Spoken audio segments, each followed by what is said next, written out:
नमस्कार, मैं हूँ राधा राणा और आप देख रहे हैं आरएबी टाइम्स। बिहार की राजनीति में एक बार फिर से महाभारत जैसे हालात बनने वाले हैं। क्या एनडीए के घटक दलों के बीच सीटों की खींचतान इतनी गहरी हो चुकी है कि आने वाले विधानसभा चुनाव से पहले ही दरारें साफ नजर आने लगी। आखिर कौन से दावेदार इस बार अपने अपने हिस्से की सीटों के लिए तलवारें तेज कर रहे हैं? जी हाँ, बिहार विधानसभा चुनाव 2025 की तैयारियां जोरों पर हैं और जैसे जैसे चुनाव की तारीख नजदीक आती जा रही है, राजनीतिक गलियारों में हलचलें भी तेज होती जा रही हैं। जी हाँ, एनडीए गठबंधन में इस बार सीटों के बंटवारे को लेकर पेच फंस गया है। पिछले चुनाव की तुलना में इस बार समीकरण बिल्कुल बदल चुके हैं। जहां एक ओर चिराग पासवान की लोक जनशक्ति पार्टी यानी एलजेपी का एनडीए का हिस्सा बन चुकी है, वहीं दूसरी ओर वीआईपी पार्टी महागठबंधन के खेमे में शामिल हो चुकी है। ऐसे में सीट शेयरिंग को लेकर एनडीए के घटक दलों के बीच तनाव लगातार बढ़ता नजर आ रहा है। एलजेपी के इस बार बिहार विधानसभा की कुल 243 सीटों में से 40 सीटों पर दावेदारी ठोक रही है, जबकि पिछले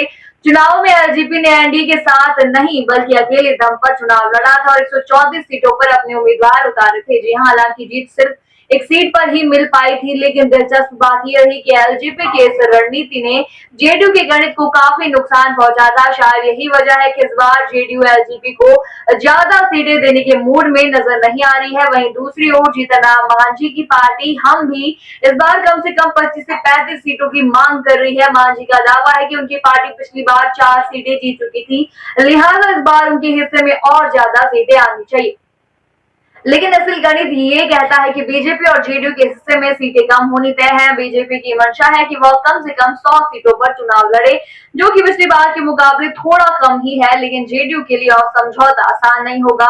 अब वहीं एलजेपी और हम जैसी छोटी पार्टियों की बड़ी मांगों ने एनडीए के भीतर खींचतान और ज्यादा गहरा दी है। एनडीए में शामिल दलों के आपसी माथापच्ची ने बीजेपी को भी असमंजस में डाल रखा है। राजनीतिक विशेषज्ञ मानते हैं कि एलजेपी के आने से एनडीए के भीतर सीट बंटवारा अब सिर्फ एक गणित नहीं बल्कि एक कठिन पहेली बन चुका है। सभी दल अपने अपने कोटे की सीटें बचाने की जद्दोजहद में लगे हैं। इतना ही नहीं, वीआईपी यानी मुकेश सहनी की पार्टी का नाम भी लगातार सुर्खियों में बना हुआ है। पिछले चुनाव में यह पार्टी एनडीए के साथ थी, लेकिन अब महागठबंधन में चली गई है। वहीं अब फिर से अटकलें तेज है कि सहनी एनडीए में वापसी कर सकते हैं।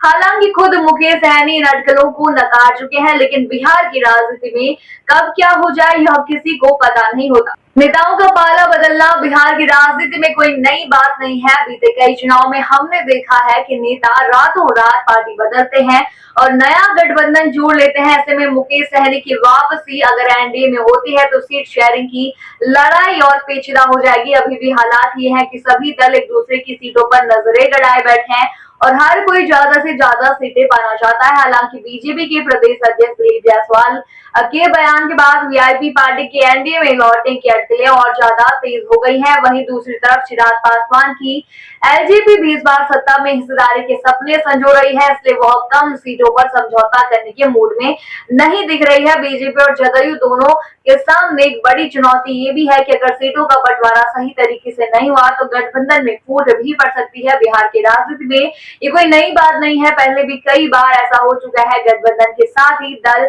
अक्सर चुनाव से इन पहले अपनी नाराजगी जाहिर करते हैं और नई शर्तें सामने रख देते हैं। इस बार के विधानसभा चुनाव में एनडीए के सामने सिर्फ विपक्षी महागठबंधन की चुनौती ही नहीं बल्कि अपने ही साथियों के बीच तालमेल बिठाने की भी कड़ी परीक्षा। अगर सीट शेयरिंग का फॉर्मूला सभी दलों को संतुष्ट नहीं कर पाया तो एनडीए के भीतर बगावत के सुर तेज हो सकते हैं। वहीं दूसरी ओर महागठबंधन भी अपनी रणनीति पर काम कर रहा है और एनडीए के भीतर की खींचतान का फायदा उठाने की पूरी तैयारी में है। तो बिहार विधानसभा चुनाव 2025 का रण एक बार फिर दिलचस्प मोड़ पर खड़ा है। गठबंधन में शामिल हर दल अपनी ताकत और प्रभाव के आधार पर ज्यादा से ज्यादा सीटें चाहता है, लेकिन राजनीतिक गणित सिर्फ आंकड़ों का खेल नहीं होता। इसमें नफा नुकसान रणनीति और कभी कभी इमोशंस भी बड़ी भूमिका निभाता है। फिलहाल तो एनडीए के घटक दलों के बीच बैठकों का दौर जारी है, लेकिन कब कौन सा फैसला आएगा ये देखना बेहद ही दिलचस्प होगा। सवाल यही है, क्या सीटों की ये लड़ाई एनडीए में एक नई महाभारत का रूप ले लेगी?